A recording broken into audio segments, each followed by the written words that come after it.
Hello students, तो आज हम करेंगे जनरल नॉलेज के कुछ प्रश्न। ठीक है, तो प्रश्न आपको सामने दिखाई दे रहे होंगे स्क्रीन पर। तो पहला प्रश्न है हमारा, भारत में सबसे पुराना मजदूर संगठन कौन सा है? तो भारत में सबसे पुराना मजदूर संगठन कौन सा है? तो सबसे पुराना संगठन है अखिल भारतीय मजदूर संघ कांग्रेस। ठीक है, तो आगे हमारा दूसरा प्रश्न है, सर्वोदय सर्वोदय का आशय है, आखिर सर्वोदय का आशय क्या है? सबका उत्थान। प्रश्न नंबर 3, यह विचार किसने विकसित किया था कि साधन ही उद्देश्यों का औचित्य बनाते हैं? तो यह विचार था हमारे महात्मा गांधी जी का। ये आंसर सामने दिखाई दे रहा है। किसने कहा था कि स्वाद का वास्तविक स्थान जिह्वा नहीं बल्कि मन है? तो ये कहा था हमारे महात्मा गांधी जी ने।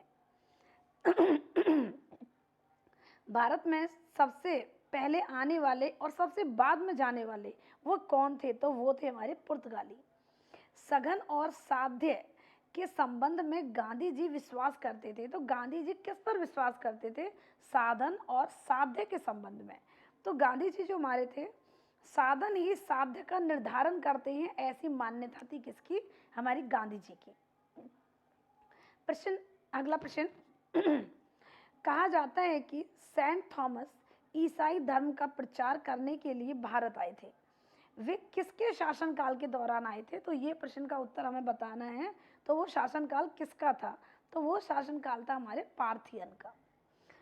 अगला प्रश्न, उपन्यास नील दर्पण का अंग्रेजी में अनुवाद किसने किया था? तो एक उपन्यास था जिसका नाम था नील दर्पण, तो उसका अंग्रेजी में अनुवाद किसने किया था? तो वह थे हमारे मधुसूदन दत्त जी। आंसर सामने सभी को दिखाई दे रहे होंगे।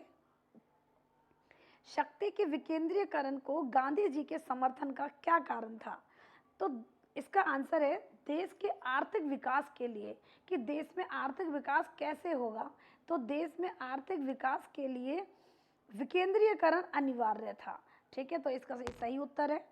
महात्मा गांधी जी के अनुसार संसार में सबसे शक्तिशाली बल कौन सा है? तो भारत में महात्मा गांधी के अनुसार संसार में सबसे शक्तिशाली बल कौन सा है? तो सबसे शक्तिशाली बल है हमारा वीर अहिंसा। ठीक है, अर्थात वीर की अहिंसा।